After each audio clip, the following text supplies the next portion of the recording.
네, 그럼 지금부터 전환기 속 한반도 평화 프로세스 돌파인가 상황 관리인가 세션을 시작하도록 하겠습니다. 먼저 본 세션의 좌장을 소개해 드리도록 하겠습니다. 오늘 세션의 좌장은 국립외교원 김태환 교수님입니다. 교수님은 한국국제교류재단 정책연구실장을 거쳐 공공외교사업부장으로 재임하셨습니다. 그리고 현재는 국립외교원 교수로 재직 중이십니다. 그럼 교수님께 마이크를 넘기도록 하겠습니다. 교수님 부탁드립니다. 네, 감사합니다. 방금 소개받은 국립외교원 김태환입니다.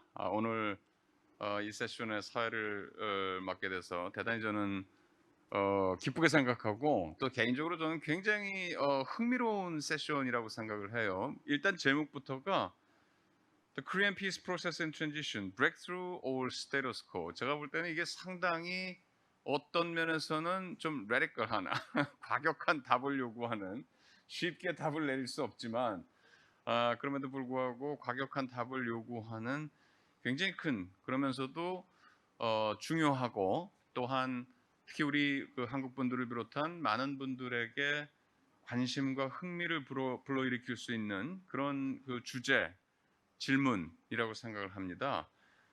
오늘 저희가 이 주제를 놓고 한 세션 동안 그 토론을 같이 함께 해주실 패널 세 분을 모셨는데 이 토론의 구성, 토론자분들 패널의 구성이 또 저는 굉장히 아주 흥미롭고 절묘하게 구성이 됐다 이렇게 좀 말씀을 드리고 싶은데요.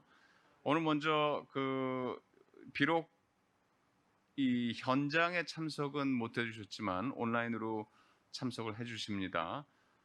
고유한 박사님, 현재 통일연구원 원장님이시고 여러분들 다 아시다시피 고유한 원장님 국내에서 아주 그 북한 연구의 전문가 대가이시고요.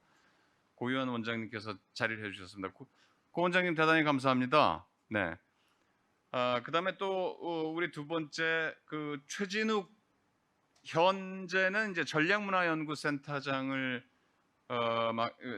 역임하고 계신데 지난 정부에서 2014년부터 2017년까지 지난 정부에서 통일연구원장직을 또 역임하셨어요. 여러분 다 아시다시피 키누 통일연구 그러면은 대한민국에서 북한 연구, 특히 북한에 대한 북한 정책 연구에 대해서는 가장 권위 있는 국책 연구 기관이고 두 분이 사실은 국내에서 그야말로 쌍웅이라고 해도 과언이 아닐 정도로 북한 연구 분야에서는 북한 분야에서는 아주 그 권위 있는 두 분이신데 한 분은 현 정부에서 지금 통일연구원을 이끌고 계시고 다른 한 분은 지난 정부에서 통일연구원을 이끌고 계시고 있고 여러분 아시다시피 지금 정부하고 전 정부하고는 상당히 대북 정책에 있어서는 색깔이 조금 다르죠, 그죠? 예, 그렇기 때문에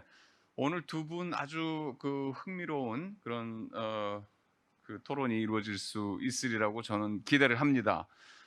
Last but not least 마지막으로 우리 존 딜러리 아주 그야말로 전형적인 예일맨입니다. 예일 대학교에서 그 학부부터 대학원 박사에 이르기까지 예일에서 쭉 그 학위를 다 하셨고요.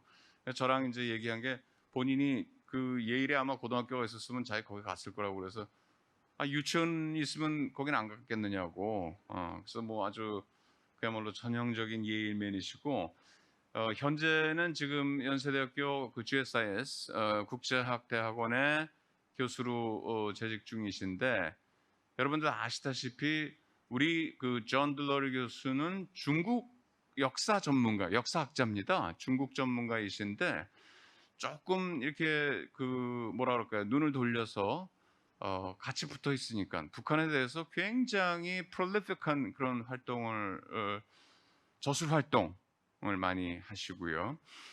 더더군다나 그 우리가 많이 접하고 있는 또 상당히 그 정책 서클에서는 상당히 영향력이 있는 foreign affairs, 그다음에 foreign policy 이런 쪽에 북한에 대해서 상당히 그 아주 활동적으로 prolific한 그런 기고를 하시고 계십니다. 우리 존 블러리 교수께서는 제가 볼 때는 상당히 프로 인게이지먼티스트, 북한에 관한 프로 인게이지먼티스트. 그러나 이제 그것이 뭐 학자로서의 그런 포스처지 절대 뭐 정치적인 그런 거는 아니고요. 아무튼 그래서 오늘 세 분이 상당히 이렇게 균형 잡힌 세 분들을 모셨기 때문에 상당히 그 토론이 재미있게 흥미롭게 저는 진행이 되리라고 생각을 하는데, 맨 먼저 제가 좀 드릴 질문은 역시 이번 세션의 굉장히 큰 질문이기 때문에 아마 답변을 그렇게 명쾌하게 짧은 시간에 해주실 수는 어렵다라고 생각이 되지만, 이게 스테이터스코, 우리 아시다시피 우리 지금 현재 지금 정부의 임기가 1년도 채 남지 않았습니다. 우리가 또 3월에 있을 대선 선거까지 생각을 하게 되면은 사실상으로 이 대북 정책에 관한 한 어떤 정책적인 옵션을 취할 수 있는 타임 호라이즌이 상당히 짧은 게 사실이거든요. 근데 그런 상황에서도 과연 브레이크스루가 있을 수 있는, 한반도 평화 프로세스라는 그런 이니셔티브의 프로젝트에 짧은 시간에 있을 수 있을 것이냐, 아니면은 지금 이 집중을 해야 될 것은 그런 브레이크스루를 모색하기보다는 현 상황을 상당히 스테이블하게 매니지해서 스테이블 매니지먼트에 초점을 맞춰서 차기 행정부가, 어느 정부가 오건 간에 차기 정부가 이것을 계속 지속할 수 있도록 그렇게 기반을 다져주는 일에 집중하는 것이 더 바람직하고 현실적이다. 이 두 가지 이제 크게 보면 옵션이 있을 것 같은데, 이 문제에 대해서 각각 우리 세 분 패널 선생님들의 말씀을 간략하게 들어보고 그 다음에 토론을 이어가도록 하겠습니다. 무순이지만 일단 우리 온라인으로 참석해 주신 고유한 원장님께서 먼저 좀 말씀을 해주시겠습니까? 부탁드리겠습니다. 네, 감사합니다. 김태현 교수님. 네, 그리고 아시아 재단에서 이런 좋은 행사를 준비해 주신 데 대해서도 감사드립니다. 지금 질문 주신 내용과 관련해서는 북한 핵 문제는 뭐 지금 협상을 하든 안 하든 지속적으로 고도화되고 있다 하는 전제 아래 정권과 관계없이 이 비핵화와 이 평화 프로세스는 계속 지속돼야 된다. 그런 관점에서 이게 뭐 지금 상황에서 상황 관리라는 말 자체가 저는 시급성을 고려할 때 고려할 상황이 아닌 것 같다. 물론 이제 이거 상황 관리라는 내용 속에는 상황을 악화시키지 않는다는 의미가 이제 포함되어 있긴 한데요. 그렇지만 북한의 핵 능력은 지금도 고도화되고 있기 때문에 현재 상황을 관리하는 정도에서 만족할 수는 없다. 그렇게 보고요. 또 하나는 바이든 행정부가 이제 미국의 역대 4개 정부의 대북 정책을 리뷰하고 새로운 대북 정책을 제시한 상황입니다. 그래서 다시 이제 대화 협상을 위한 기회 창이 열리고 있다. 우리는 현재 문재인 정부의 임기가 1년이라고 하는, 그리고 또 뭐 정권 교체 가능성이라든가 이런 변수들이 있긴 한데, 그렇다고 해서 우리의 정치 일정을 고려해서 한반도 평화 프로세스를 상황 관리하는 정도에서 머무를 수 있겠는가. 그런 측면에서 지혜를 모아서 재가동을 위한 그런 노력을 본격화할 시기다. 저는 그렇게 말씀드리고 있습니다. 대단히 감사합니다. 우리 고 원장님께서는 제가 지금 잠깐 말씀 들어보면은 좀 이 현실적인 측면보다도 이 규범적인 측면으로 이 당위적인 측면에서 이렇게 돼야 된다. 라고 그렇게 좀 말씀해 주신 걸로 저는 그렇게 이해를 했는데요. 간단하게 좀 질문을 드리겠습니다. 한 마디만, 한 말씀만. 지금 그 상황 관리에 만족할 수 없고 결국은 돌파구를 찾는 데 주력을 해야 된다라고 그렇게 저는 인식을 했는데 혹시 제가 이 고 원장님께서 생각하시고 있는 돌파구, 브레이크스루 어떤 걸 의미하시는 겁니까? 지금 이제 돌파를 하려면 한반도 평화 비핵 교환 프로세스가 시작돼서 표착되기까지의 과정에 대한 복귀가 필요합니다. 다시 한번 검토를 이제 해볼 필요가 있고요. 그래서 지금 다 이제 말씀드리긴 어려운데 음흠. 하노이 노딜 이후에 북한이 미국이 새로운 계산법을 가지고 나올 때까지 자력갱생하면서 정면 돌파하겠다고 음흠. 이제 한 상황에서 사실상 지금 이제 바이든 행정부가 나름대로 이제 그동안 역대 미국 정부의 대북 정책을 재검토해서 새로운 접근법을 제시한 상황이죠. 그러니까 미국식의 바이든식의 새로운 접근법을 제시한 상황이기 때문에 우리 의지와 관계없이 지금은 북미 사이에 다시 이제 대화를 재개할 수 있는 여건이 지금 조성돼 나가고 있다는 겁니다. 음흠. 그래서 그런 부분에서 음흠. 한미 정상회담이라든가 또 미국이 동맹 국가의 협의를 통해서 대북 정책을 만들었기 때문에 우리의 의지는 상당 부분 지금 미국의 재검토한 대북 정책 내용에 들어가 있습니다. 음흠. 그렇기 때문에 지금 상황에서는 그동안 노력이 만약에 성과 없이 끝난다고 한다면 판문점 선언이라든가 북미 공동성명 같은 주요한 내용들이 사문화될 가능성도 있거든요. 음흠. 그래서 일단은 지금 상황에서는 그 합의들이 유지되고 그 합의에 기초해서 앞으로 나가기 위한 이런 상황 관리라는 것은 이제 필요하겠죠. 그래서 적절한 시기에 서로 이제 북미 사이에 접촉과 대화를 통해서 이제 돌파구를 찾아 나가는 그런 시기라고 봐야 되겠죠. 이야기로는 우리 고 원장님께서 말씀하시는 브레이크스루의 개념은 보다 중요하게는 북미 간의 비핵화 협상이 다시 재개되는 그런 걸로 일단은 임기 내, 현 정부 임기 내 그런 걸로 좀 파악을 하겠습니다. 네, 감사합니다. 자, 그러면 우리 최진웅 원장님 좀 부탁드릴까요?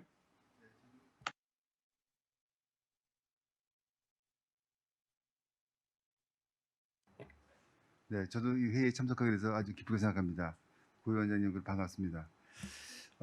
여기서 지금 두 가지 지금 선택인데요. 하나는 상황 관리를 하느냐, 아니면 돌파를 하느냐. 근데 돌파인데 저는 뭘 돌파하느냐가 중요한 것 같습니다. 지금 한미 동맹의 그런 틀을 돌파하느냐, 국내 여론을 거슬러서 돌파하느냐, 북한의 그런 경직된 태도를 돌파하느냐, 그런 종류 같은데 그걸 돌파한다는 게 과연 돌파를 해서 무엇을 얻을 수 있는 건지, 그 결과가 긍정적인지를 먼저 생각할 수 있는데요.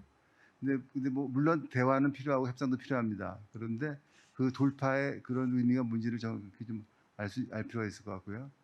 제가 생각하기에는 굉장히 어려운 문제입니다. 사실은 돌파를 할 것인가 상황 관리를 할 것인가는 이런 모든 상황을 우리가 과연 돌파의 상황인가를 봐야 되는데 제가 한 가지 예를 들겠습니다.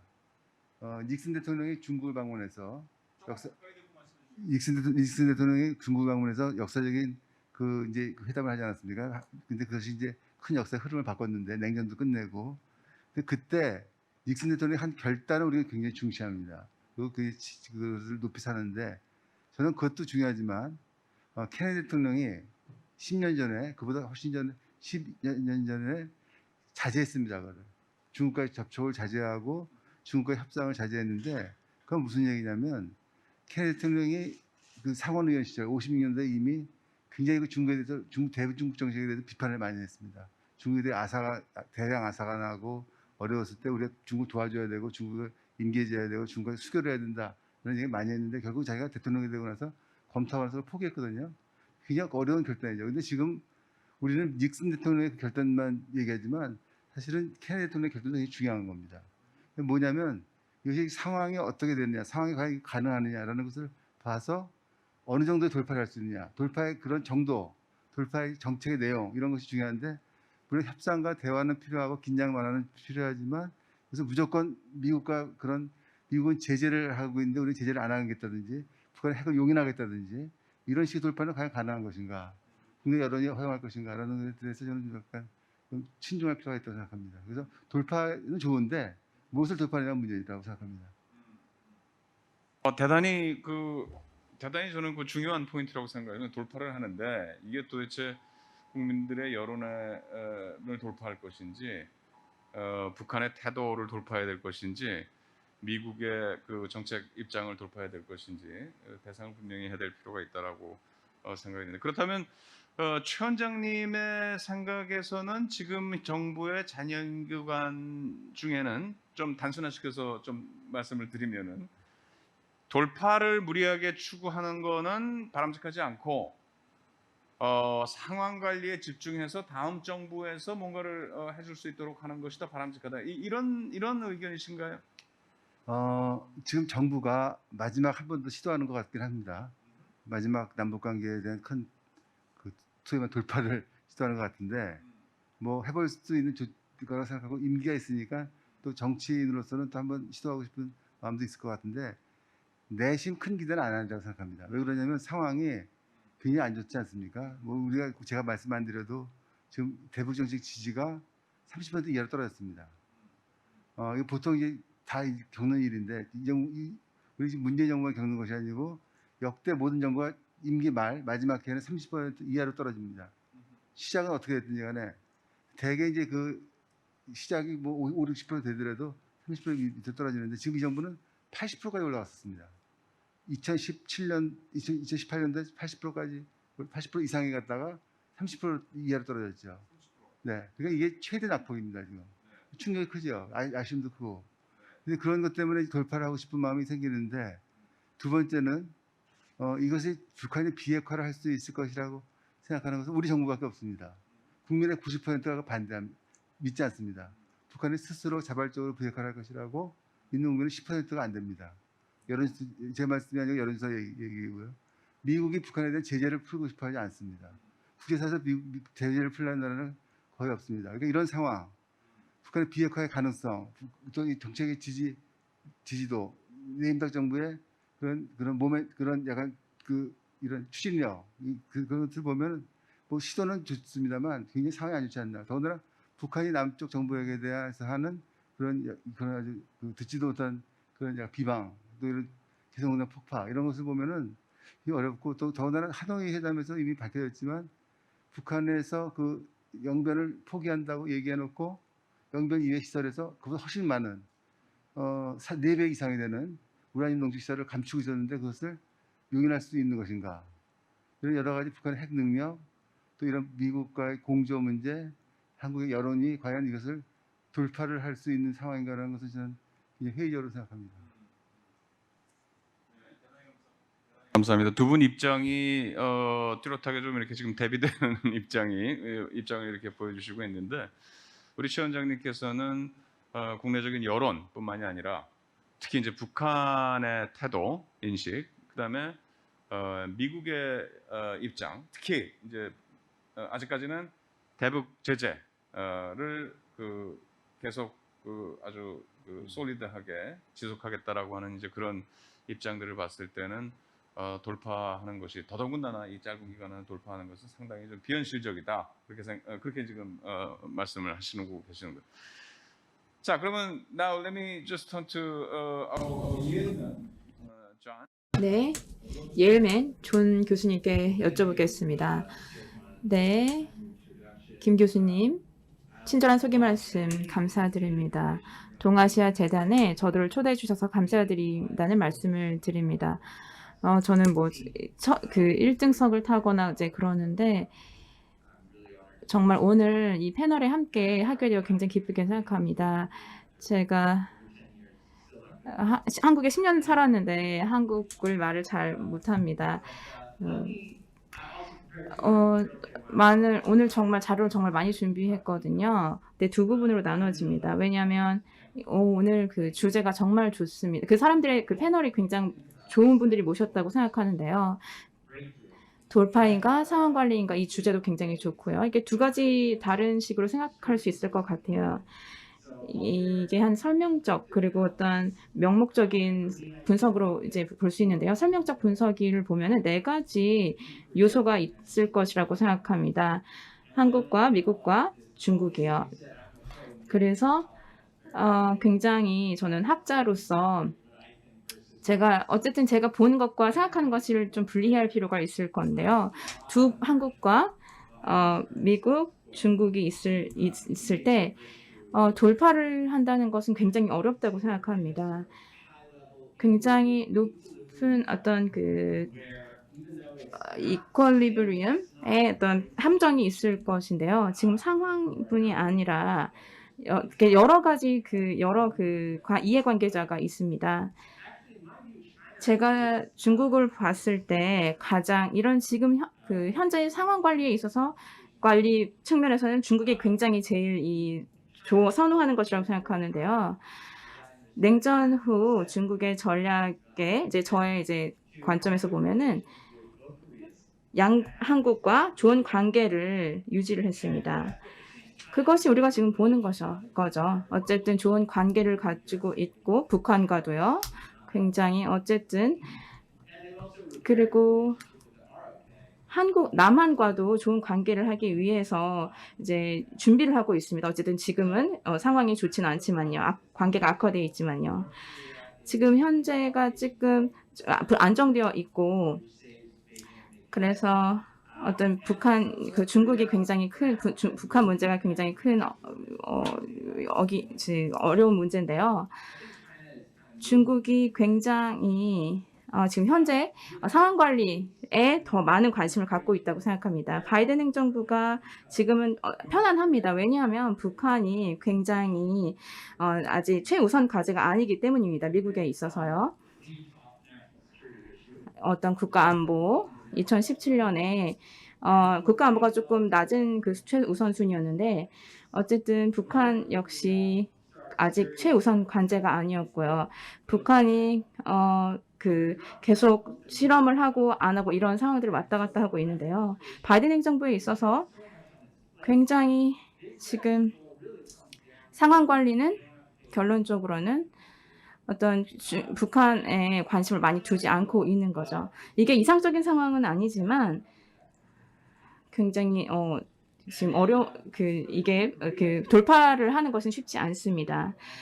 제 생각에는 남한에 있어서는 지금 이미 말씀을 하셨지만 문재인 대통령이 돌파를 원하는 것은 다 알고 있습니다. 왜냐하면 거의 임기가 끝나기 때문에요. 그래서 한국인들 역시 북한이 한국인들에게 있어서도 굉장히 아직 최우선 과제가 아닌 상황인 거죠. 그러면 한국 사람들이 뭘 생각하고 뭘 관심을 갖고 다음 대통령이 누가 될지 이런 것들을 관심을 갖고 있는데 지금 사회복지, 평등 이런 문제들에 관심을 갖고 있는 거죠. 그래서 북한 문제는 최우선 과제가 아니죠. 그래서 북한이 정말 뭔가 행동을 취하지 않는 이상 근데 그렇다 하더라도 아직 중요한 상황은 아닙니다. 그래서 청와대의 우선 과제 그리고 대중들의 우선 과제가 조금 다른 상황인 거죠. 그래서 북한의 문제에 있어서 좀 관성이 작용한다고 생각합니다. 북한의 김정은에 대해서 이렇게 다른 관점을 갖고 있는데요. 저는 계속 김정은이 야심찬 리더라는 생각을 하고 있습니다. 이게 김정은의 태도라고 생각하는데요. 2018년 돌파구를 만들었습니다. 그래서 그 야심의 뭔지를 드러냈죠. 새로운 전략을 보여줬죠. 그래서 경제개발이라는 전략이었는데 저에게는 이것이 김정은의 핵심적인 전략이라고 생각합니다. 그렇지만 안보를 위험에 처하게 하진 않을 것 같습니다. 그 경제개발을 대가로요. 사회적 안정을 원하고 그러면서도 경제개발을 꾀하는 것이죠. 그래서 우리가 잊고 있는 것은 민주화 사회에서 그 사람의 어떤 시간표와 우리의 시간표는 굉장히 다르다는 것입니다. 정시층적인 어떤 시간표는 한 달 정도로 이제 움직이는데 북한에서는 뭐 3년 이상 이렇게 타임라인이 지나가죠.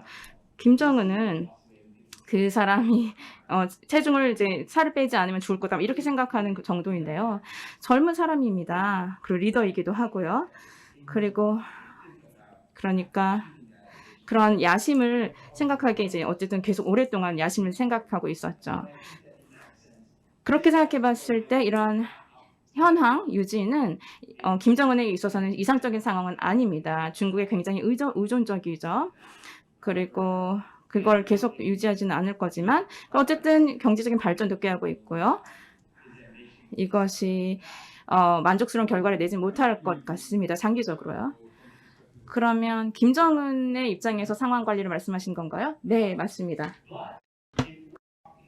그렇지만 한반도 평화 프로세스 측면에서는 다음에 한국 정부의 그 정권이 어떻게 될지 모르지 않습니까? 그래서 문재인 정권 하에서는 북한에 대한 상황 관리는 이제 충분히 이루어질 수 있다라고 생각을 합니다. 뭐 바나나 가격이 이제 상승되고 있다라는 뉴스가 있고 또 이제 통화 불안정성에 대한 문제도 있지만 이제 김정은 그 자신이 이제 북한에 있는 식량 위기에 대해서 공개적으로 인정을 한 적도 있습니다. 그래서 일단은 북한이 지금 어려운 상황을 이제 좀 견딜 수 있을 것이다라는 그런 생각도 있습니다. 북한이 그러한 경험을 많이 했기 때문이죠. 그래서 북한이 지금 겪고 있는 고통을 더 이상 견디지 못하고 무너질 것이다 이렇게는 생각하지 않습니다. 그리고 좀 더 규범적인 측면에서 우리가 뭘 해야 하는지에 대해서 좀 말씀을 드리겠지만 설명적인 측면에서 말씀을 드리면 설명적인 측면에서 말씀을 드리면 이제 지금과 같은 그런 말씀을 드릴 수 있겠습니다. 그 원장님 또 최 원장님 두 분 이렇게 그 세 분 뭐 이렇게 패널 분들이 이렇게 패널 말씀 끝나고 나시고 질문 있으시거나 또는 코멘트 있으시면 언제든지 볼런티어 하셔서 말씀해 주셔도 좋습니다. 뭐 손 들고 뭐 이렇게 허락받고 안 그러셔도 됩니다. 자, 좋습니다. 일단 그 저희가 그 큰 주제에 대해서 세 분 패널의 말씀을 들어봤고 우리 고 원장님과 최 원장님은 조금 이 컨셉 대비되는 그런 입장을 갖고 계시는 것 같고 또 우리 덜러리 같은 경우에는 이 규범적인 측면하고 디스크립티브한 측면으로 나눠서 말씀해 주시는데 적정하게 중간에 아주 포지셔닝을 한 것 같아요. 자, 두 번째 그럼 한번 질문 사실 뭐 그 우리 고 원장님께서 브레이크스루 돌파 현 정부의 잔여임기에서 돌파의 가장 큰 의미 중에 하나가 미국 북미 비핵화 협상의 재개다 이렇게 말씀하셨는데 우리 다 아시다시피 그 바이든 행정부에 들어와서 대북 정책 검토 리뷰가 완료가 됐습니다. 그런데 참이 답답한 것이 이 별로 디테일이 알려진 게 없어요. Devil's in the details. 그렇죠? 디테일이 알려진 게 없고 상당히 러프하게 지금 몇 가지 알려진 것은 그 calibrated pragmatic approach라는 거. 그다음에 그 바이든의 새로운 대북 정책이 the third way, somewhere in between Trump and Obama라는 거, 그죠? 그러니까 탑다운 방식도 아니고 빅뱅 어프로치, 빅딜 어프로치도 아니고 그렇다고 이 전략적 그 strategic patience 어프로치도 아니고 그 사이에서 중간에서 결국은 gradual한 그런 그 협상을 통해 가지고 액션 포 액션, 스텝 바이 스텝으로 궁극적으로는 한반도의 완전한 비핵화를 향해서 나간다라고 하는데 이게 저희처럼 이렇게 그 북한 문제를 이렇게 팔로우하지 못한 사람들 굉장히 그 좀 몰키하거든요. 굉장히 그 안개 속에 있는 것 같습니다. 그래서 이 바이든 행정부의 대북 정책 리뷰 도대체 이것이 한반도 평화 프로세스에 어떤 의미를 갖고 어떤 영향을 끼치라고 보십니까? 이번에 우리 최진웅 원장님부터 좀 부탁드릴까요?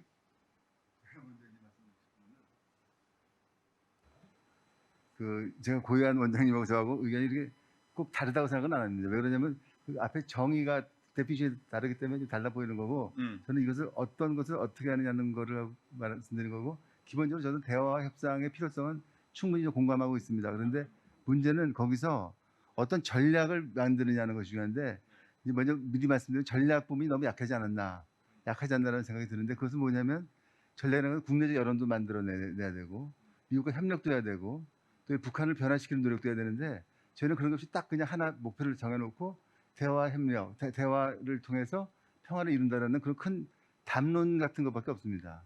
전략이 없고 여기 전략을 만들려는 노력도 없고 그냥 답을 정해놓고 그냥 하는 것 같은 거라서 너무 안타깝고요. 자문도 뭐 없이 그냥 하는 거 하니까 그냥 뭐 정해놓은 거로 하는 건데 국정실은 바뀌지 않습니까? 상황이 바뀌는데 그 상황에 대해 너무 검토가 없이 한다는 게 좀 아쉬운 것 같고 그걸 말씀드린 거고요. 지금 말씀드린 거는 지금 질문하신 거는 그러면 미국이 대북 정책 재검토를 했는데 이것이 우리가 어떻게 여기 맞춰서 해야 되느냐 이런 지금 말씀이신 것 같은데 저는 이것을 큰 흐름으로 보면은 미국의 대북 정책은 중간이 아니고 다시 옛날로 돌아갔다고 생각합니다. 미국에서 유일하게 북한에 대해서 대화를 해서 이것을 문제를 풀어보겠다. 북한을 인정해주고 핵무기를 뺏는 북한의 안전보장을 해주고 핵무기를 뺏는 그런 조치는 트럼프가 유일하게 하지 않았나라는 생각이 듭니다. 지금은 다시 옛날로 돌아왔는데 다만 제스처가 조금 대화를 중시하고 한국의 그런 대화를 인정하고 뭐 이런 거 정도인데 크게 그것이 바뀔 것 같지 않다는 생각이 우선 드는 것이 근데 원장님 대답해 네. 주셔서 말씀드리게 옛날로 돌아갔다라고 하는 거는 네. 어떤 걸 왜냐면 우리 미국 행정부에서 미국이 기본적으로 한국 한반도에 대해서 저는 냉전 이후에 스테이터스코를 유지했다고 봅니다. 한국은 계속 변화를 요구하고 있고 미국 스테이터스코를 유지하는 것이 가장 큰 것이 아닌가라는 생각이 드는데 그런데 냉전이 끝나고 북한이 거의 무너지기 직전이었을 때 미국의 정책은 비핵화보다는 비확산 그리고 북한에 대한 소프트 랜딩 소위 말해 연착륙을 갖고 연착륙 아니었습니까? 그러니까 이것이 북한을 살려준 거고 그 이후에도 계속해서 레짐 체인지도 있었고 무슨 여러 가지 있습니다만 결국 한반도에서 현상 유지를 하는 것이 미국의 이익에 맞는다.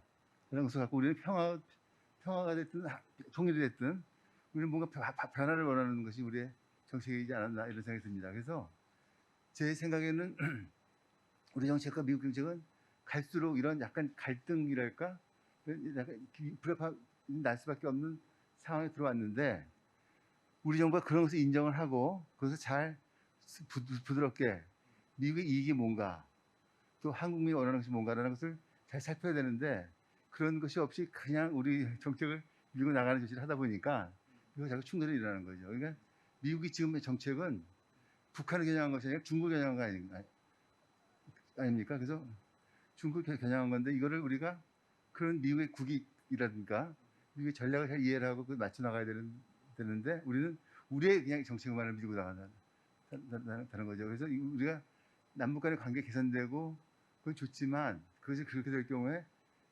일본의 위치, 중국과 미국의 관계 이런 것을 종합적으로 고려할 때 미국이 받아들일 수 없는 그런 것이 될 수 있다는 거죠. 그러니까 예컨대 남북 관계 개선돼 가지고 변화가 온다.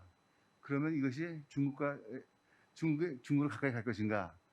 이런 것이 굉장히 어려워지는데 그런 것을 고려 없이 우리가 한다는 것은 미국의 정책이 안 맞을 수 있다는 거죠. 그래서 미국과 그런 충분한 전략적 대화를 하고 그래서 끌고 나가야 되는데 그런 전략적 대화가 상당히 부족한 거 아닌가 생각이 듭니다. 네, 대단히 감사합니다. 이제 한 가지만 좀 여쭐게요. 제가 북한 비전문가라서 우리 추 원장님께서 지금 바이든 행정부의 대북 정책이 과거로 다시 회귀됐다라고 하시면서 결국 미국의 입장이라는 것은 전통적으로 냉전 이래 전통적으로 이 스테토스코를 유지하는 그런 거였기 때문에 과거로 회귀했다라고 말씀했는데 저는 이제 비전문가로서 어떤 의문이 드냐면 그 사이에 북한의 사실 지난 20여 년 동안에 북한의 핵 능력이 엄청나게 증대해 왔고 또 그것이 캐리어까지 ICBM 능력까지 고도화됐기 때문에 이제는 미국이 단순히 스테이터스코가 아니라 이러한 북한의 핵 능력이라든지 미스 캐퍼빌리티를 갖다가 이거를 어드레스 해야 되는 그런 저는 물론 그것이 이제 아까 우리 존 블러리가 얘기한 것처럼 at the moment, even though it's not top priority of the United States. 예, 지금 이것이 미국의 최우선 과제가 아니다 하더라도 이거를 어떤 형태로도 어드레스를 해야 되기 때문에. 근데 그렇다라고 하면 이게 단순히 과거로 그냥 회귀하는 거하고는 좀 구분이 되는 거 아닌가라는 그런 생각이 들거든요. 물론 세부적으로 들어가면 차이가 있겠죠. 근데 기본적으로 제 말씀은 이것을 미국이 그 중국과의 관계, 한반도 현상 유지라는 큰 틀에서 보는 건 바뀌지 않았다는 겁니다. 그래서 이것을 바뀌지 않은 상태에서 보고 있기 때문에 물론 핵무기가 증강되는 것에 대해서 미국이 굉장히 위협감을 갖고 있고 풀어야 된다는 건 있죠. 그렇기 때문에 과거 같은 전략적인 대화가 아닌 지금은 대화를 통한 무슨 그 해결을 또 추구하고 있고, 반면에 이것이 안 될 경우에는 억지로 갖고 있다는 그런 것을 이제 얘기하지 않았습니까? 근데 이것이 결국은 크게 다르지 않다는 거죠. 그러니까 이것이 결국은 트럼프가 했던 것처럼 북한하고 문제를 풀어서 북한과 수교를 하고 평화체를 맺고 이렇게 해서 문제를 푸는 것이 아니고, 북한을 따로 놔두고 한국을 따로 놔두고 그런 상태에서 문제를 풀려는 접근이라는 건 크게 다르지 않다는 겁니다. 그렇기 때문에 우리가 남북간의 개선이라는 것이, 그러니까 미국은 남북간의 개선을 막 빨리 되는 것을 결국은 우리가 긴장이 조성될 때는 그 지지하지만, 또 남북 관계가 또 이게 나빠지는 것은 그런 식으로 또 좋아하지만, 남북간 너무 좋아지는 것에 대해서 약간 속도 조절도 필요하지 않나라는 생각이 드는데, 그럴 때 우리가 하는 것은 미국을 설득할 수 있는 그런 레버리지가 있어야 되지 않나라는 생각이 듭니다. 네, 무슨 말씀인지 잘 알겠습니다. John, could you on Biden? 네, 바이든 행정부의 대북 정책 리뷰가 한반도 평화 프로세스에 어떤 영향을 미치겠습니까? 몇 가지 말씀드릴 게 있는데요. 먼저 정책 리뷰를 했습니다. 그래서 과거의 정책을 둘러본 것인데요. 과거에 했던 그런 정책을 우리가 되풀이하지 않겠다라는 것입니다. 전략적인 계획을 이제 분류해서 만들었을 수도 있죠. 근데 우리가 공개적으로 볼 수 있는 것은 어떠한 지표들인데요. 그 북한 대북 전략 계획에 대해서 어떠한 지표들을 우리가 살펴볼 수는 있는데요. 미국에서는 예를 들면은 대중 정책에 대해서는 이제 미중 경쟁에 대해서 잘 아시는 바와 같이 중국에 대한 전략적 계획이 존재합니다. 그리고 북한에 대해서, 그리고 한반도에 대해서 또 그런 전략적인 계획이 있을 거라고 생각합니다. 비핵화에 대한 이제 핵 비확산에 대한 전략적 계획이 있을 겁니다. 왜냐하면 명확한 프로세스를 통해서 반드시 달성해야 할 것이 그 비핵화이기 때문입니다. 트럼프 행정부 때에는 이런 비핵화를 할 수가 없었죠. 그래서 바이든에서는 좀 더 클리어한 프로세스를 통해서 비확산을 달성하겠다라는 내용이 있습니다. 그런데 이제 이 북한과의 관계에 있어서 좀 더 자세하게 이제 어떤 부분에 좀 승산이 있을 것인가 이거를 파악하기란 쉽지 않습니다. 첫 번째로는 그래서 이제 미국이 대북 정책 리뷰를 하면서 북한에 대한 전략적 계획을 만들었을 것이다라는 것입니다. 두 번째로는 한반도 평화 프로세스에 대한 것인데, 이것은 남한의 담론입니다. 한반도 평화 프로세스는 미국의 담론이 아니고 한국 정부의 담론입니다. 한반도 평화 프로세스에 대해서 이야기를 하는 이유는 한국의 뭐 학자들 그리고 한국의 일부 정치인들이 이제 평화 프로세스에 대해서 이야기를 하고 그러기도 하는데, 한국에서는 의미가 크죠. 그런데 미국에서는 대북 정책에 있어서 한반도 평화 프로세스가 한국에서처럼 큰 의미를 가지고 있지는 않습니다. 그래서 이런 한반도 평화 프로세스가 아주 빨리 달성되기는 쉽지 않을 것이다라고 생각을 합니다. 트럼프 전 대통령은 2018년에 외교 활동을 하는 데 있어서 그 문 외교에 관심이 있었습니다. 그래서 트럼프 행정부와 문 대통령 행정부가 함께 뭐 트위트를 통해서도 얘기를 했지만 핵 비확산을 통한 평화 달성이라는 언급을 했었죠. 한국은 한반도 평화 프로세스를 추진을 하고 미국은 비확산을 추진을 하고 있었죠. 그래서 트럼프 대통령의 경우에는 싱가포르 프레임워크로도 뭐 만족을 하고 있었습니다. 새로운 관계를 구축한다라는 의미가 있었기 때문이죠. 이것이 이제 짧은 문서로 설명이 되기도 했습니다만, 한국인들의 입장에서도 미국과 북한이 이런 새로운 관계가 형성됐다는 것에 대해서 의미를 부여했던 것 같고요. 또 이 미북 관계에 대해서 어떤 이제 상황이었는지 이제 살펴볼 필요가 있었던 것이죠. 그리고 바이든 행정부의 경우에는 다양한 좀 트럼프 행정부와는 조금 다른 방향으로 갈 수도 있을 것 같고요. 그런데 지금 바이든 행정부가 어떤 방향을 취할 것이다라고 판단하기는 이르다고 생각을 합니다. 뭐 한국을 포함해서 미국은 동맹 전략이 있죠. 지금 미국은 동맹을 굉장히 중요하게 생각합니다. 그래서 한미 동맹을 트럼프 행정부와는 다르게 바이든 행정부는 한미 동맹의 중요성을 강조하고 있습니다. 그래서 이 한미 동맹의 중요성을 우리가 고려할 필요가 있겠죠. 미국이 북한에 대해서 어떤 행동을 취할 것인가 예상하는 데 있어서요. 그래서 다시 한번 우리는 전략적으로 좀 인내심을 가질 필요가 있다라는 생각이 듭니다. 그런데 미국이 그렇다고 아주 선제적으로 적극적으로 과감한 정책을 취하는 것은 아닙니다. 물론 긍정적이고 또 흥미로운 그런 단계가 있을 수도 있죠. 그런데 썬킴을 그 이제 이슈를 담당하는 이제 그 담당자로 임명하기도 하지 않았습니까? 그런 것이 긍정적인 액션으로 보여질 수도 있습니다만 시기를 좀 더 살펴봐야 한다라고 생각을 합니다. 정말로 북한과 대화를 하고 싶다면 이보다는 좀 다른 액션이 필요할 수도 있습니다. 그래서 아직은 여러 가지 옵션이 오픈되어 있다라고 생각을 하고요.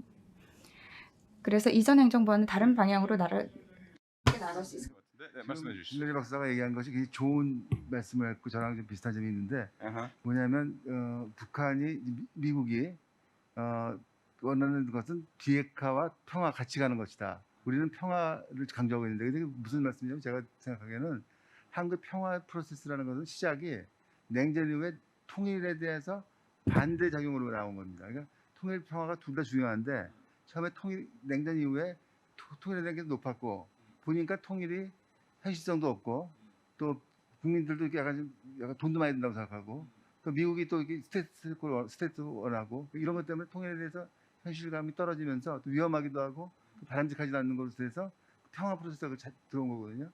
평화 프로세스 들어서 우리는 기본적으로 시작이 다른데 미국은 이것을 비핵화로 보는 겁니다.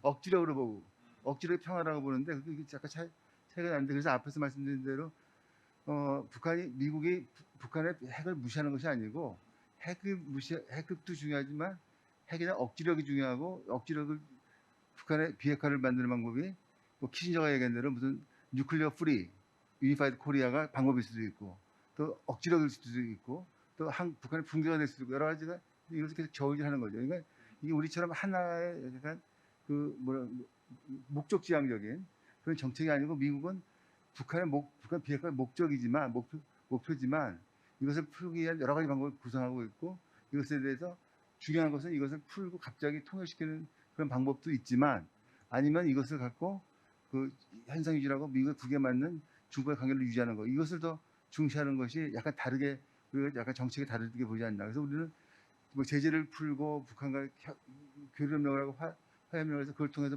비핵화를 하는 그런 목적을 갖고 있지만 미국은 그것보다는 전체를 보는 동반장치를 보면서 하게 되면 약간 다른 접근이 될 수가 있다.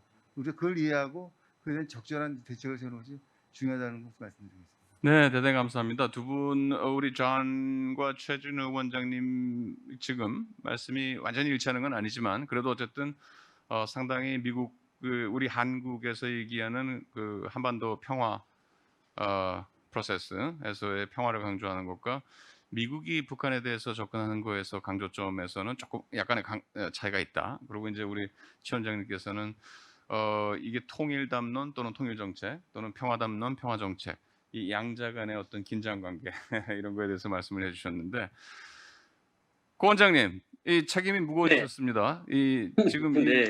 이 우리 그 바이든 행정부의 대북 정책 검토 플러스 여기에 지금 우리 두 분 패널께서 말씀해 주신 것까지 같이 얹어서 고 원장님 의견을 좀 말씀해 주시죠. 어떻습니까? 이 대북 정책 검토가 브레이크스루에 도움이 됩니까? 네, 일단 미국이 역대 4개 정부의 대북 정책을 전체적으로 한번 검토해봤다.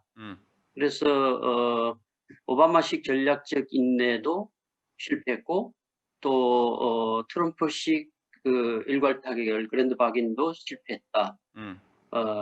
그래서 이제 뭔가 그 창의적인 해법을 찾아야 하는데, 뭐 그동안 30여 년 동안에 그 창의적 해법이 없어서 이걸 해결하지 못했을까 하는 의문도 제기되는 부분인데요.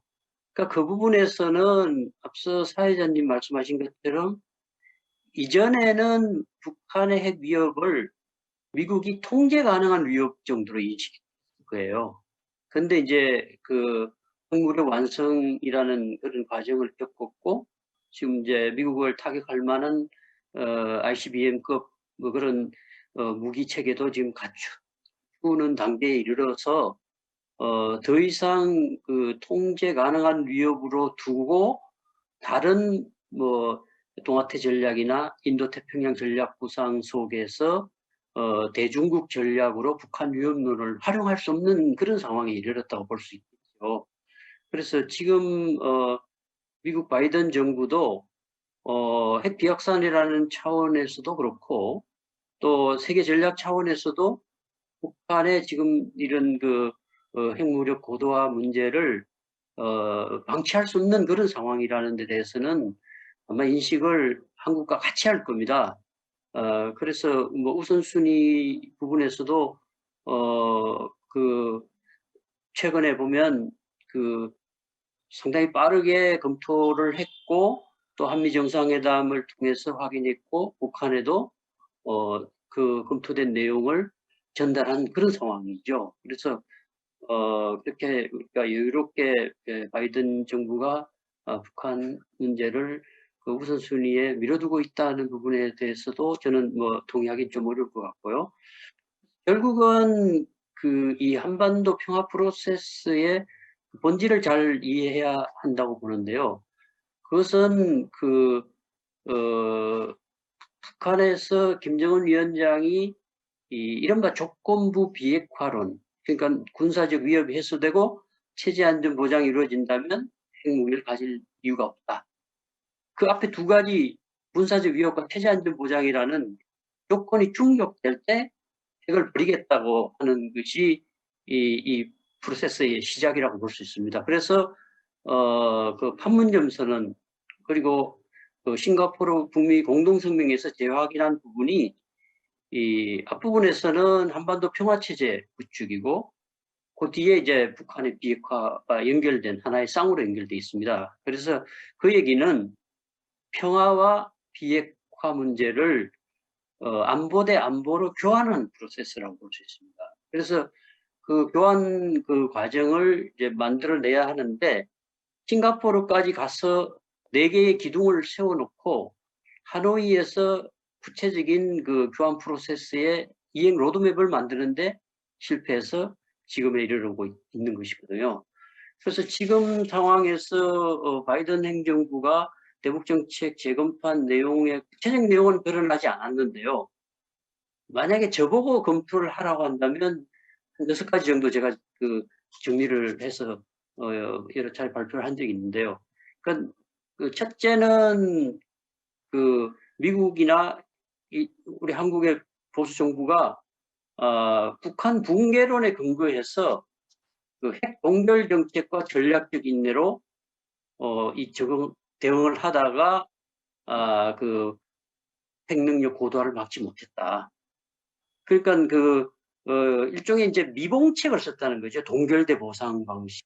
이건 이제 시간 오래 끌면 북한이 붕괴할 것이라는 전제가 깔려 있다고 볼 수 있겠죠. 그건 그 바이든 행정부에서도 전략적 인내의 본질을 그렇게 이해하고 있는 것으로 확인됐고요. 두 번째는 이제 북한이 원하는 아까 그 조건 충족이라는 그 부분에서 그 평화체제 부분이 있는데 그 부분을 그 제네바 북미 합의라든가 9.19 공동성명의 부분에서는 뒤로 밀어놨다는 겁니다. 그 9.19 공동성명에도 어느 정도 이제 비핵화가 진전된 다음에 별도의 포럼을 열어서 평화체제 문제를 논의한다고 했다가 결국은 포럼 자체를 열지 못했다고 볼 수 있겠죠. 그 다음에 이제 앞서 조금 언급했던 것처럼 그 미국이 이 북한 핵을 통제 가능한 위협으로 인식하고 북한 위협론을 활용한 동아태 전략 결국은 이제 대중국 전략이라고 볼 수 있겠죠. 그러다 보니까 북핵 해결에 초점을 잃었다. 그리고 또 중국과 관련되는 부분에서 육자회담이라든가 또 앞에 있었던 삼자회담 등에서는 이제 중국의 관여를 통한 이제 해법을 모색하다가 트럼프 행정부 때는 중국의 그 관여를 배제하고 북미 양자 톱다운 방식으로 이걸 이제 진행이 됐어요. 근데 이제 이게 그 중국의 도움을 받지 못해서 그 북한에 대한 영향이 큰 그런 이제 그 중국 변수가 해결해서 좀 그 어떨 때는 관여시키고 어떨 때는 이제 배제하고 이런 부분에서 일관성을 갖지 못했다는 점이 되겠고요. 그다음에 이제 톱다운 방식의 문제점. 이게 이제 그 톱다운 방식이 일괄 타결을 하고 하는 데서는 북한의 수령 체제의 어떤 그런 속성을 고려할 때 효율적이다. 그건 인정할 수 있는데요. 그런데 이게 진행되는 과정에서 국내 구조의 반발이라는 변수가 생겼죠. 그러니까 아마 그 하노이 노딜도 여러 변수나 요인이 있었겠지만 그 당시 이제 트럼프 대통령이 이 재선을 겨냥해서 코원 청문회가 진행되는 그런 과정에서 나쁜 딜을 했을 때 국내 정치적으로 어려울 수 있다 하는 것이 이제 그 반영이 됐을 수도 있고 그밖에 관료 체제의 반발, 좀 볼턴 같은 그런 관료들의 반발 이런 것도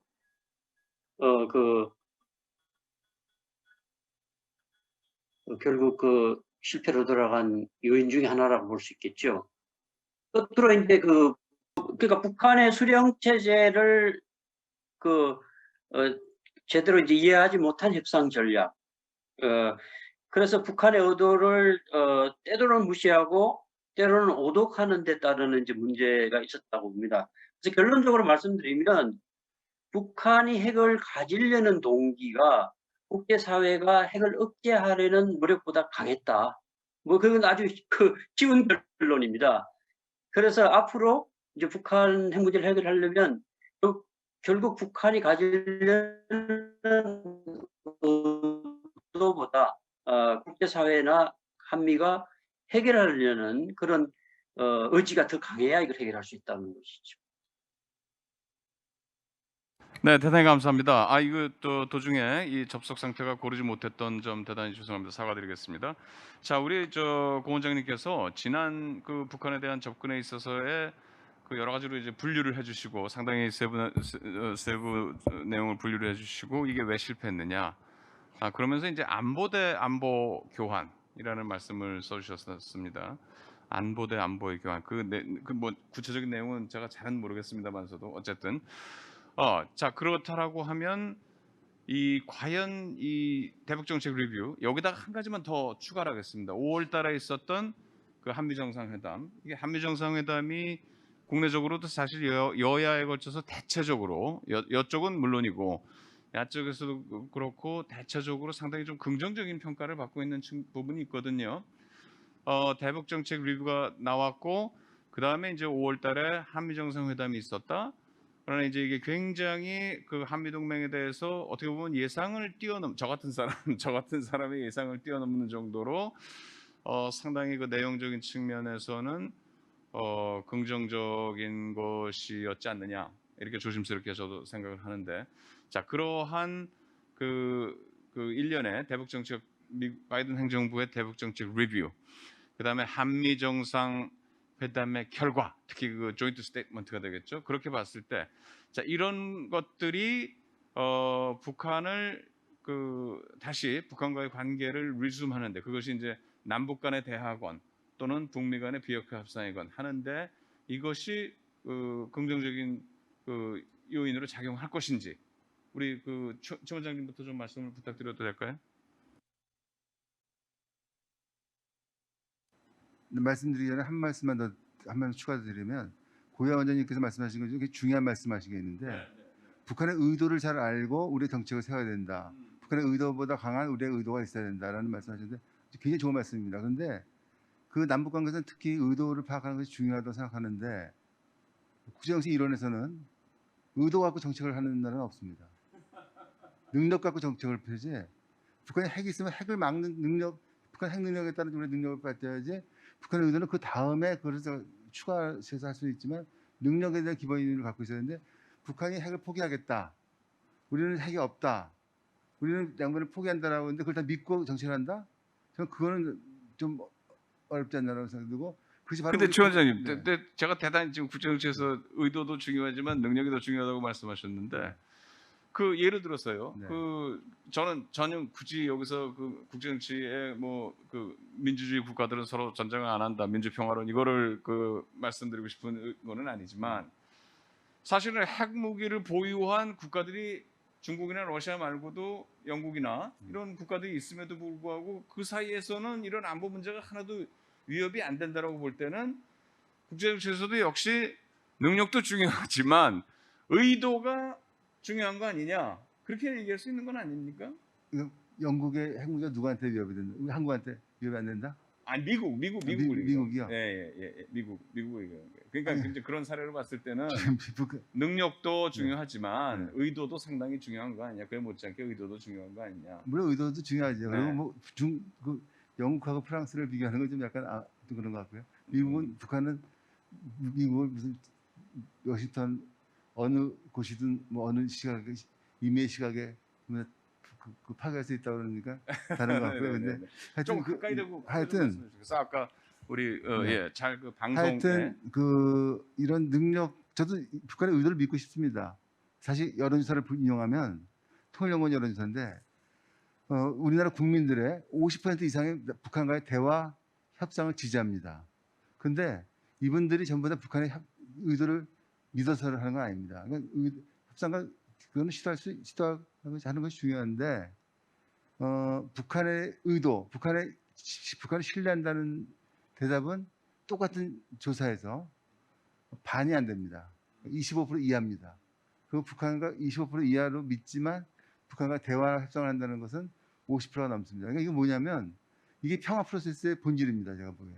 그러니까 북한과 대화를 해서 풀고 평화를 정착시켜야 된다. 북한의 의도를 믿지는 않지만 대화해야 된다는 건데 이것을 북한을 믿어버리면 안 된다는 겁니다.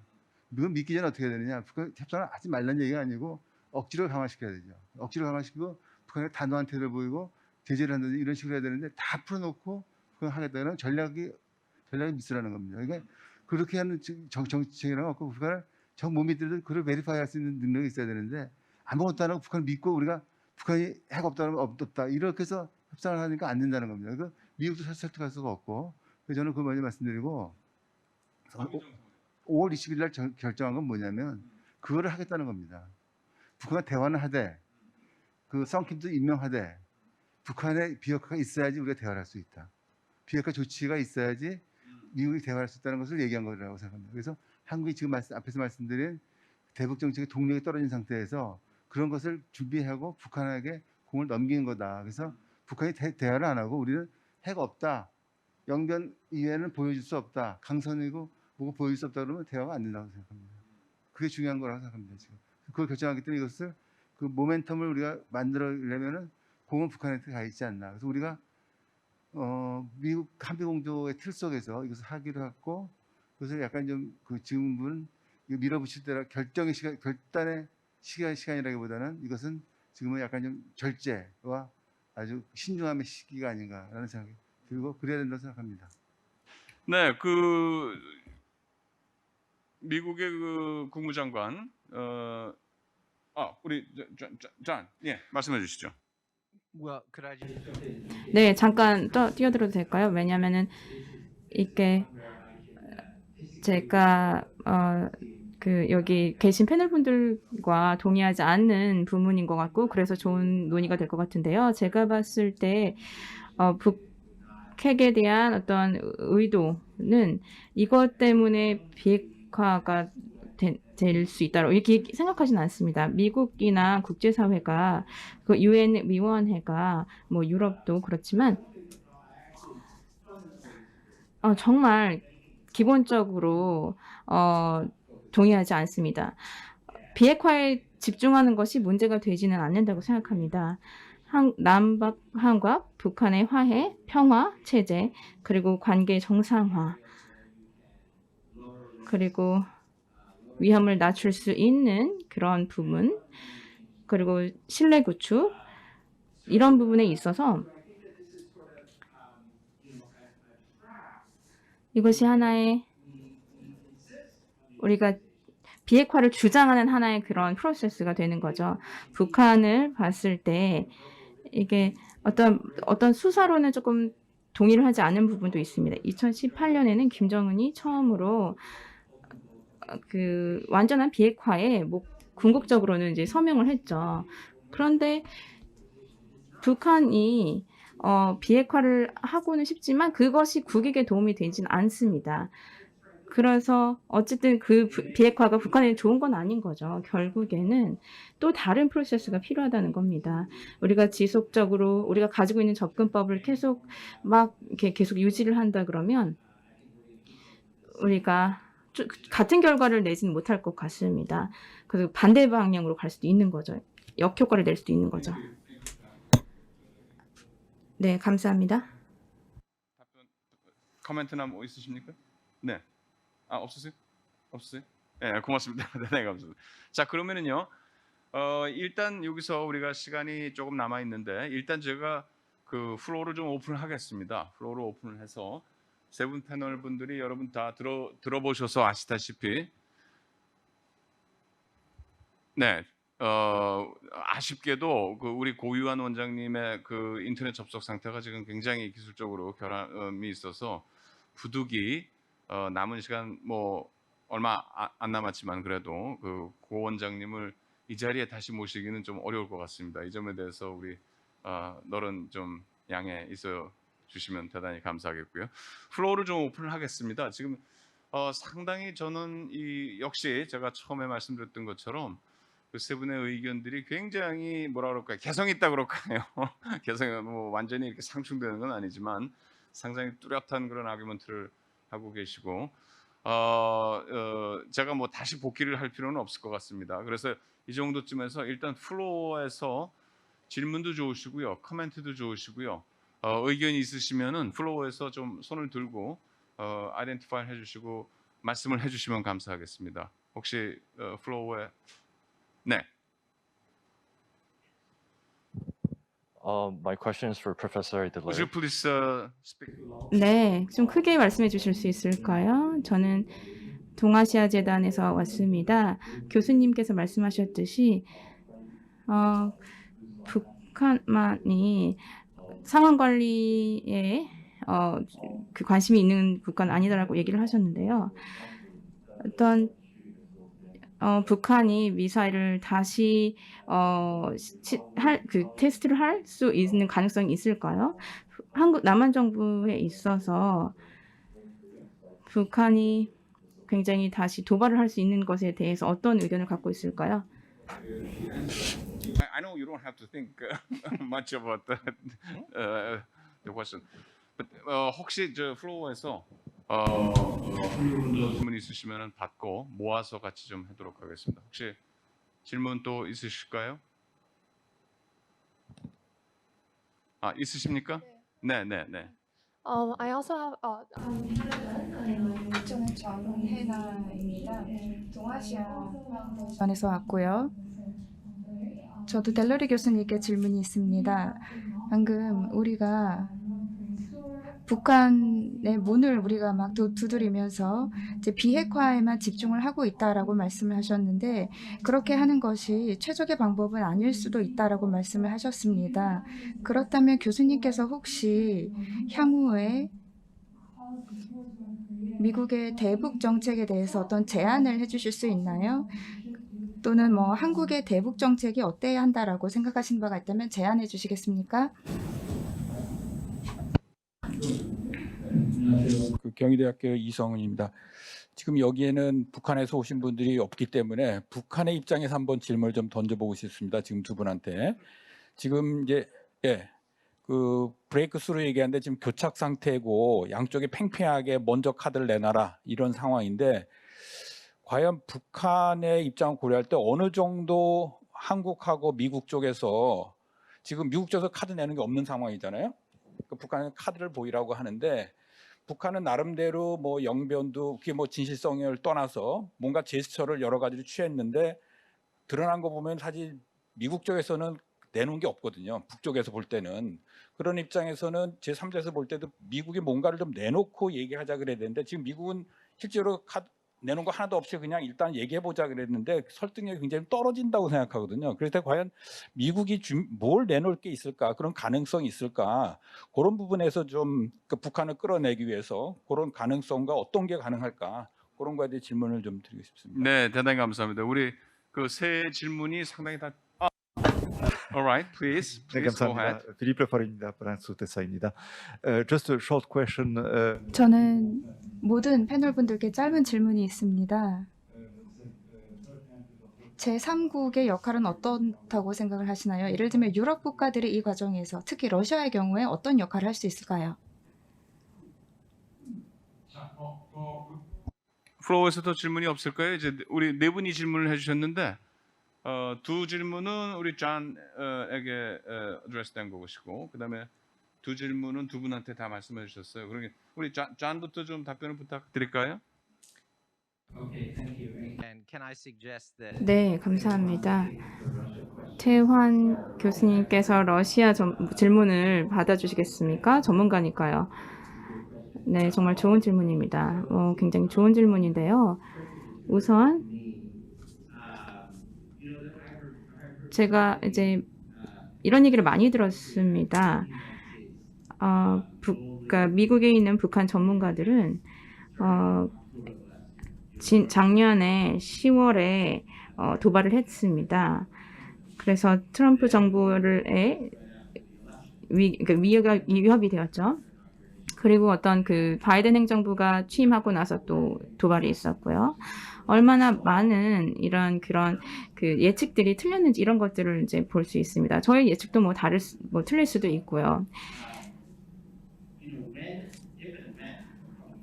만약에 이제 언제 이 도발이 있을 것이냐라는 걸 생각해 보면 그런 도발의 수준에 있어서 우리가 지금 보았던 그런 낮은 수준의 도발은 아닐 것이라 생각합니다. 그리고 그때 미사일 테스트 이런 것들이 이제 있었긴 했지만 그런 것에 대해서 너무 과잉 반응하지 않아야 된다고 생각합니다. 문제는 이것이겠죠. 뭐 그런 도발이 일어난다. 그러면 그것에 대해서 사전 판단을 하지 말아야 된다는 겁니다. 가능성이 있다. 그러니까 여러 가지 가능성을 고려해 봐야 되는 거죠. 이게 하나의 일단 외교에 대한 도발이 될 수도 있죠. 북한이 이해하는 것은 굉장히 이런 큰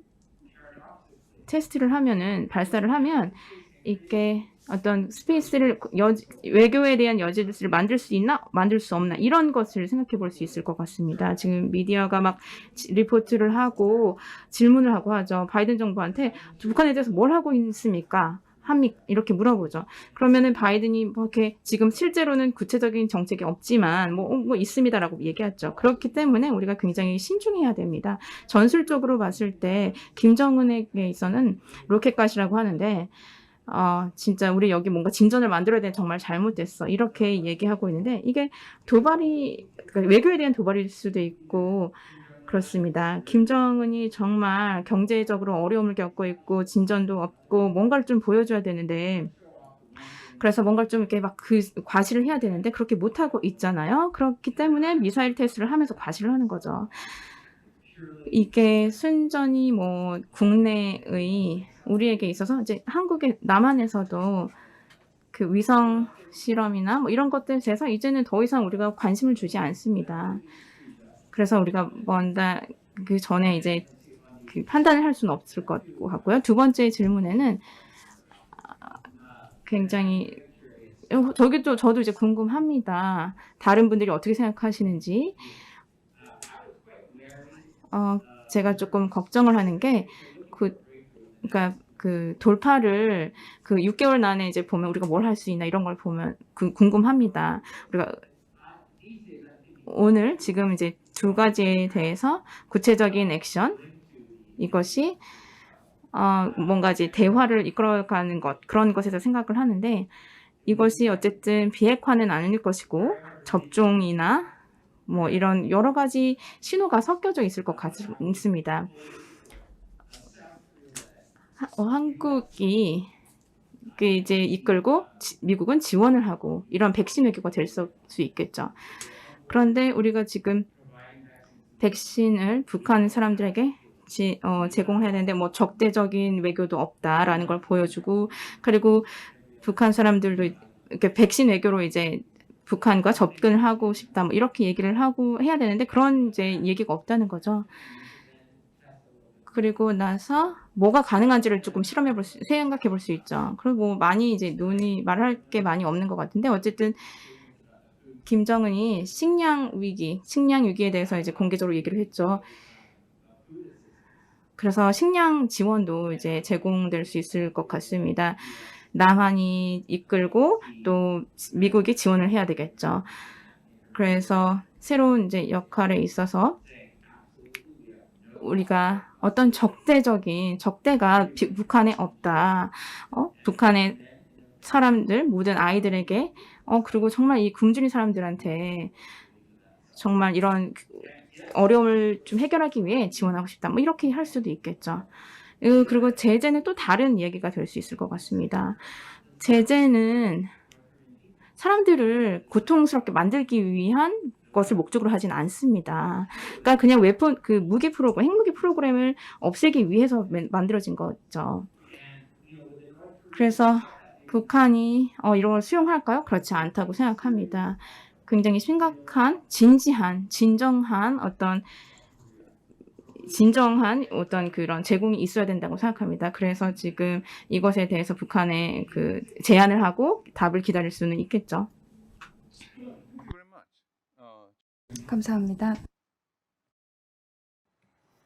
그 북한하고 미국하고 그 교환이 좀 필요하지 않다라는 그런 질문이신데, 그럼 보기에 따라서 다른 것 같습니다. 그러니까 미국의 입장에서는 약간 그 협상의 성공을 위한 그 바라는 한국 분들의 그런 생각은 다를 수 있는데, 미국 입장에서는 북한이 주장하는 것이 자기네들한테 맞지 않는다는 얘기죠. 그러니까 뭐냐면 북한이 핵무기를 만드는 것은 미국의 북한의 적대시 정책 때문이다.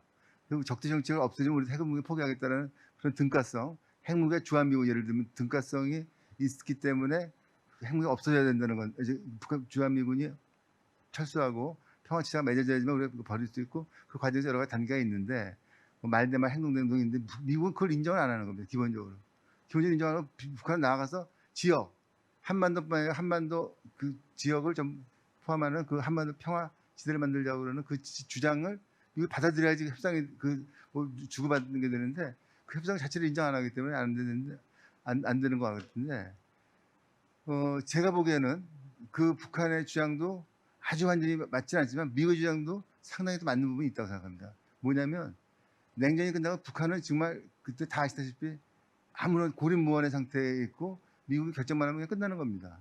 그 북한을 살려준 게 미국이라고 생각합니다. 그래서 제네바 합의를 맺고 북한이 어쨌든 핵을 만드니까 제네바 협상을 맺고, 그 다음에 북한의 기아를 풀어주고 연간 50만 톤의 중유를 주고 100만 톤의 가라는 그 식량을 준 것이 결국은 그것을 북한을 살려줬는데, 그것이 90년대 후반부에 북한이 가장 많은 원조를 받은 나라가 미국입니다. 그래서 미국은 북한을 살려줬다고 생각하지 북한을 죽이려고 생각했던 적이 한 번도 없다고 생각하는 나라고, 그 악의 죽이는 건 있었지만 그렇기 때문에 북한이 얘기하는 그 미국의 소위 말하는 대북 적대 정책이라는 것은 그 미국은 존재하지 않는다고 생각하는 거죠. 근데 북한은 지금도 한국 전쟁 이후에 그 상해도 천천에다 계속 그 박물관을 만들어 놓고 그래서 반미교육을 하고 있는데, 그것이 이제 미국을 계속 만드는 거라고 생각하고 미국은 그걸 인정 안 하기 때문에 그것을 왜 너희들은 여기 등가성 있는 조치를 안 취하느냐는 것을 미국이 받아들일 수가 힘들다는 겁니다. 그래서 그게 좀 어렵고, 그래서 미국은 오로지 북한이 핵을 만들었으니까 핵을 포기하면 문제가 끝난다라는 단순한 논리를 생각하고 있기 때문에 북한이 복잡하게 무슨 뭐 우리가 이걸 그런 걸 얘기하는데, 다만 미국이 좀 걱정하는 것은 뭐냐면 자기들이 북한이 주장하는 대로 자기네 대화를 피한다, 또 협상을 안 하려고 한다. 그건 맞는 얘기일 수 있습니다. 냉전이 끝나서 미국은 북한을 상대 안 하고 남북 관계를 통해서 북한 비핵화를 풀려고 했기 때문에 그건 맞을 수 있기 때문에 미국이 대화하는 노력을 보이고 있지만, 대화하는 노력이 북한이 핵무기를 계속 갖고 있는 한 아마 쉽지 않을 거라는 것이 제가 현실적인 겁니다. 그래서 이거는 뭐냐면 이 평화 프로세스가 한국에서 시작된 것은 미국이 생각하는 것과 달리 그 한국의 그 통일 프로세스가 너무 급진적이다. 북한이 통일될 가능성도 없고 붕괴될 가능성도 없기 때문에 평화 프로세스를 시작해야 된다라고 시작을 했는데 지금은 이 평화 프로세스가 시작한 그 2000년대 초반, 90년대 후반보다 훨씬 더 지금은 평화 프로세스와 통일 프로세스 못지않게 비현실적인 조치가 되지 않았나. 그러니까 북한이 비핵화를 할 것이다. 또 북한이 북한을 믿고 해야 된다. 그런 논리 자체가 북한이 핵을 갖고 있어도 괜찮다는 식의 그런 정책을 성공시킬 수가 없다고 생각합니다. 저는. 그러니까 북한이 핵을 갖고 있으면 그걸 따지고 해야 되는데 예를 들어서 하노이 회담이 실패한 것이 왜 실패했다고 생각하는지 모르겠지만 하노이 회담은 미국이 결국 증거를 갖고 나오지 않았습니까? 하노이 때 영변을 포기하겠다고 그랬는데 영변 이후에 너희들이 네 배에 달하는 우라늄 농축시설을 갖고 있지 않냐. 근데 북한이 그 대답을 못해서 깨진 겁니다. 근데 그걸 한국에서 어떻게 대응했냐면 그거 아까운 찬스인데 북한이 그렇게 많은 걸 포기했는데 안 했다. 미국이 그거 받아들일 수가 없죠. 우리가 미국을 설득을 해야 되는데 이게 북한이 갖고 있는 거에 전체 핵실의 70%다, 80%다라고 얘기를 했는데 그것이 갑자기 70%라고 주장을 하는데 어떻게 나오는지 저는 모르겠습니다. 계산이. 근데 갑자기 북한이 핵시설도 공개 안 하고 리스트도 없는데 어떻게 갑자기 70%가 나왔는지를 모르겠는데 모든 사람이 일제히 똑같이 북한이 영변을 포기하는 것은 북한 핵시설의 70%라고 얘기하는데 그것이 저는 어디서 나온 계산인지 모르겠지만 그런 식의 주장으로 갖고 미국을 설득한다는 것은 불가능하다고 생각합니다. 그래서 북한 핵이 중요하지 않은 것이 아니고 위협이 안 되는 것이 아니고 바로 이런 점을 그 정책에 담아서 그것을 실질적으로 할 수 있는 정책을 실현할 수 있는 정책을 만들어야 되는데 정책을 만드는 것이 아니고 담론을 만드는 거예요. 담론. 즉 담론을 만들고 있고 희망사항을 만들고 있고 그 기대치를 만들고 있는 거예요. 그래서 그거를 정책이라고 그러는 겁니다. 그런데 이걸 또 얘기하면 또 그것은 이상하게 얘기하는데 정책을 만들어 놓고 그것을 현실이 실현을 하든 만들어야 되는데 정책을 안 만들고 이 담론을 만들고 북한이 핵을 포기할 거다, 평화가 온다 이런 식으로 해서 정책을 만들고 안 되면 이것은 미국 탓이다, 유엔사 탓이다 그러면 안 되는 거죠. 그래서 이거는 현실적으로 접근할 필요가 있지 않나 라는 생각이 듭니다. 네, 원장님, 최 원장님 대단히 감사합니다. 자, 이렇게 저희가 좀 큰 문제, Status Quo or Breakthrough라는 문제를 놓고 토론을 나누다 보니까 시간이 이제 거의 다 됐는데요. 뭐 쉽게 제가 초반부에 말씀드렸던 것처럼 쉽게 결론을 낼 수 있는, 답을 낼 수 있는 그런 문제는 아닙니다. 하지만 이미 말씀드렸던 것처럼 굉장히 중요하고 우리가 오랫동안 숙고를 해야 될 문제인 것만은 틀림이 없는 것 같습니다. 이제 사회자로서 물론 저는 이제 북한 분야에서 전문가는 아니지만 그런 생각이 문득 들어요. 이게 지난 수십 년 동안에 대북 정책, 특히 이제 그 90년대부터 북한 핵 문제를 놓고 대북 정책에 있어서 지금까지 어쨌든 간에 역대 정부를 거쳐서 우리가 성공하지 못하는 것은 사실이고요. 거기에는 많은 이유가 있는 걸로 알고 있습니다. 북한도 거기에 대해서 상당 부분 책임이 있는 것이고 미국도 자유로울 수 없는 것이고 책임으로부터. 그리고 그 한편에는 저는 뭐 국제정세 말할 것도 없고요. 한편으로는 우리도 한번 좀 돌아봐야 되지 않느냐, 한국도. 예를 들어서 정책에서 이런 문제에 있어서 특히 중요한 거는 저는 지속성, 정책의 sustainability, consistency 이게 굉장히 중요한 것 같은데 지난 20여 년을 돌이켜 보면은요, 우리도 이 흔히 얘기하는 보수 정부와 진보 정부로 이렇게 행정부가 바뀜에 따라서 사실 대북 정책에 있어서만큼은 굉장히 큰 fluctuation, 변화를 보여왔기 때문에 그런 상황에서 어떤 지속성 있는 consistent한 대북 정책을 실행하기는 상당히 어려웠던 것이 아닌가. 그렇다라고 하면 사실은 그런 비핵화 문제나 북한 문제에 있어서는 한국 사회 내부에 벌어져 있는 북한에 대한 인식이나 또 거기서부터 그 파생되는 대북 정책에 대한 어떤 미니멈 최소한의 그런 컨센서스를 찾아야 되는 그런 노력이 있어야 되지 않을까라는, 물론 쉬운 일은 아닙니다. 그런 생각을 해봅니다. 자, 오늘 참여해 주신 세 분 패널 분들 대단히 감사합니다. 우리 고현아 원장님 접속이 도중에 양호하지 않았던 점 다시 한번 사과드리고요. 우리 최진웅 원장님, 존 블러리, 우리 세 분에게 여러분들 뜨거운 박수 부탁드리겠습니다. 또 우리 청중 여러분들 저희하고 함께 시간을 내주셔서 다시 한번 깊은 감사를 드립니다. 이것으로서 세션 마무리 짓도록 하겠습니다. 고맙습니다.